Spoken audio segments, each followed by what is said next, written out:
आपको पता है कि जब हम किसी एक्टर को या सिंगर को या फिर किसी भी आर्टिस्ट को कैमरे के पीछे देखते हैं तो वो कैसे दिखते हैं।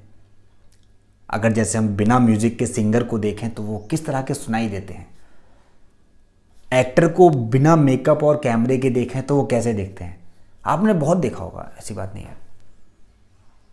कहीं ना कहीं आपने किसी न किसी एक्टर को देखा होगा जो कि बिना मेकअप के कैसे दिखते हैं और रियल में कैसे दिखते हैं और कैमरे के सामने किस तरह से दिखाया जाता है। तो जब हम बात करें कि यदि एक एक्टर को सोचिए कि किस तरह से बना दिया जाता है, तो ऐसे ही आजकल म्यूज़िक इंडस्ट्री में भी चल रहा है। म्यूज़िक में आवाज़ को किस तरह से बना दिया जाता है, यानी कि सलमान खान साहब जब गाना गा सकते हैं तो कोई भी गा सकता है दुनिया में, फिर तो कोई भी गा सकता है। XYZ कहीं का भी कोई भी बंदा गा सकता है, बस पैसे होने चाहिए। इतनी ज़्यादा तरक्की हमारे टेक्निकल लोगों ने कर दी है। They make auto tuners, they make everything. ऐसे ही अगर आपके चेहरे पर दाग धब्बे हैं, आपके डार्क सर्कल पड़े हुए हैं, आपके चेहरे पर बिल्कुल भी रौनक नहीं है, लेकिन मेकअप से आपका चेहरा बिल्कुल सही हो जाता है। देन उसके बाद जब वो एडिटिंग के लिए फिल्म आती है या सीरियल आता है, उसके बाद और अच्छा दिखा दिया जाता है और अच्छी चीज़ नज़र आती है, क्योंकि उसमें कलर करेक्शन, कलर ग्रेडिंग वगैरह बहुत सारी चीज़ें होना शुरू हो जाती हैं। कैसे होती हैं सब चीज़ें? टेक्निकल लोगों की वजह से। तो आप टेक्निकल भी बन सकते हैं दोस्तों। टेक्निकल जो चीज़ें हैं वो आपके लिए तैयार खड़ी हैं। सिर्फ कैमरे के सामने ही अगर आपको आना है तो एक एक्टर है, एक मॉडल है और प्रिंट एड, प्रिंट शूट, ये सब होते हैं। कैमरे के सामने की मैं अगर बात करूं तो एंकरिंग हो गया, न्यूज़ एंकरिंग हो गई, ये सारी चीज़ें होती हैं। एडवर्टाइजमेंट्स हो गए, ये तरह तरह की चीज़ें हैं जो कैमरे के सामने होता है। आजकल यूट्यूब पे वीडियोस जो कि कैमरे के सामने होती हैं। लेकिन अगर हम कैमरे की बात बैक के पीछे करें तो वहाँ पे बहुत सारे ऐसे लोग हैं जो अच्छे से मेहनत करते हैं और आप जैसे जो हम लोग जो दिखते हैं कैमरे के सामने, उनको बहुत अच्छा बनाने की कोशिश करते हैं। कैसे होता है ये सब चीज़ें? क्योंकि उनके पास वो टेक्निकल नॉलेज है।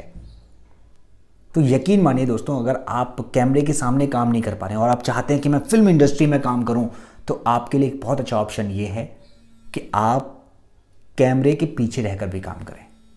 यानी कि आप एडिटिंग सीखें, फिल्म मेकिंग सीखें, डायरेक्शन सीखें, राइटिंग सीखें। अपने अंदर ऐसा हुनर पैदा करें कि आप मेकअप के द्वारा किसी को चेंज कर सकें। आजकल मेकअप आर्टिस्ट हैं, प्लस कॉस्ट्यूम आर्टिस्ट हैं, प्लस जो सेट डिजाइनर होते हैं। तरह तरह के इतने काम हैं, इतने काम हैं। काम ज़्यादा है, लोग कम हैं। कैसे हो रहा है? कैमरामैन है, बहुत इंपॉर्टेंट जॉब है। अगर अच्छा कैमरा नहीं चलाएंगे तो अच्छा कुछ नहीं होगा, तो फिर बेकार ही सब नज़र आएगा। तो कैमरामैन की बहुत ज़रूरत है। कैमरा सीखिए आप। टेक्निकल चीज़ों को समझना बहुत ज़रूरी हो गया आज के समय में।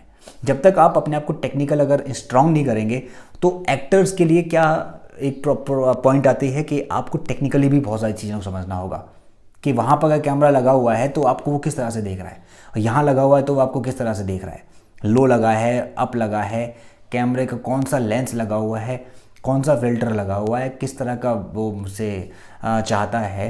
क्लोज़अप है, वाइड क्लोज़अप है, या फिर एक्सट्रीम क्लोज़अप है, एक्सट्रीम वाइड एंगल है, क्या है। तो एक्टर बनने के लिए सारी चीज़ों के बारे में जानना बहुत ज़रूरी है।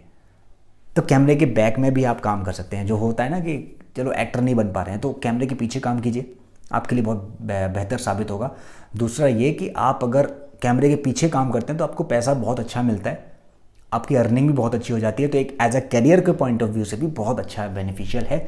आप अपने शहर में रहकर उसको सीखिए, तैयार कीजिए अपने आप को। देन मुंबई फिल्म इंडस्ट्री में आपको अपना लक आजमाना चाहिए किसी भी चीज़ में। कास्टिंग एक असिस्टेंट्स की ज़रूरत पड़ती है आजकल लोगों को, तो असिस्टेंट कास्टिंग डायरेक्टर बन सकते हैं, जो कि कास्टिंग डायरेक्टर होते हैं, जो कि एक्टर्स को हायर करते हैं, हम जैसे एक्टर्स को हायर करते हैं। तो अगर आप में से कोई कास्टिंग डायरेक्टर बन जाए तो मुझे ज़रूर ले लेना भाई। तो अब क्या है कि चीज़ें बहुत सारी हैं, करना आपको है। सब तरह के जॉब्स अवेलेबल होते हैं, लेकिन उसके लिए स्ट्रगल करना पड़ता है। एक हद तक नहीं, बहुत लिमिट तक करना पड़ता है, लेकिन कब मिलेगा कब नहीं मिलेगा ये आपको सोचना पड़ेगा, समझना पड़ेगा। ऊपर वाला डिसाइड करेगा। बाकी आपकी मेहनत, आपकी लगन ही आपको आगे ले जाएगी। आपका जो टैलेंट है उसके सहारे ही सब कुछ होगा। आपका टैलेंट ही आपको आपका रास्ता दिखाएगा। जितना ज़्यादा आप अपने अंदर गुणवत्ता पैदा करते चले जाएंगे, उतना ज़्यादा आपकी जो क्वालिटी है वो लोगों को इम्प्रेस करेगी, और जितनी ज़्यादा आपकी क्वालिटी लोगों को इम्प्रेस करेगी उतना ज़्यादा आप अच्छा काम कर सकते हैं। आजकल बहुत अच्छा एक और जॉब है जो कि कहा जा सकता है कि वॉइस ओवर आर्टिस्ट का। तो वॉइस ओवर आप बहुत अच्छा कर सकते हैं, यानी कि आपकी आवाज़ एक अलग अंदाज की है, आपकी आवाज़ में कुछ अलग दम है, तो आप वॉइस ओवर बहुत अच्छे से कर सकते हैं। तो ये सारी चीज़ें हैं, बहुत सारे फील्ड्स हैं, आप जो चाहें वो चूज़ कर सकते हैं। आपको लगता है कि मैं ये अच्छा कर सकता हूँ तो आप वो कीजिए। अगर आपको लगता है कि मैं ये अच्छा कर सकता हूँ, मैं गा अच्छा सकता हूँ, तो मैं गाने के अलावा मैं ये और अच्छा कर सकता हूँ, ये भी आप करें, कोई दिक्कत नहीं है। मल्टीटास्किंग होना बहुत ज़रूरी हो गया आजकल। बाकी एक्टिंग तो आप कर ही सकते हैं आगे, फिर ऐसा कुछ नहीं है। देखिए वक्त तो लगता है नो डाउट, लेकिन ऐसे भी शुरुआत की जा सकती है। टेक्निकली अगर आप रिज़ल्ट देखेंगे तो अच्छा रहेगा। टेक्निकली फिर आपको ये पता लग जाएगा कि यार आप किस लेवल पे आप काम करना चाहते हैं, आप टेक्निकली बना रहना चाहते हैं या फिर ये इंडस्ट्री आपके लिए है या नहीं है। ठीक है, इस तरह से आपको करना चाहिए। ओके गाइस, अगर आपको समझ आ गया है तो इस वीडियो को लाइक कर दीजिए, सब्सक्राइब कर दीजिए इस चैनल को, और इस वीडियो को ज़्यादा से ज़्यादा शेयर कर दीजिए। क्योंकि जो लोग ये पूछते हैं कि हम जॉब कर सकते हैं, हमें जॉब करना है, तो ये उनके लिए वीडियो बनाया है जिसमें कई तरह के जॉब्स हैं, और कोई सा भी जॉब आपके लिए हो सकता है। बस आपको पहचानना है कि आप किस तरह के जॉब को अच्छा सा कर सकते हैं। बहुत सारे फील्ड हैं जो मैंने अभी छोड़ दिए होंगे, बीच में रह गए होंगे, एक वीडियो में सब कुछ नहीं बता सकता।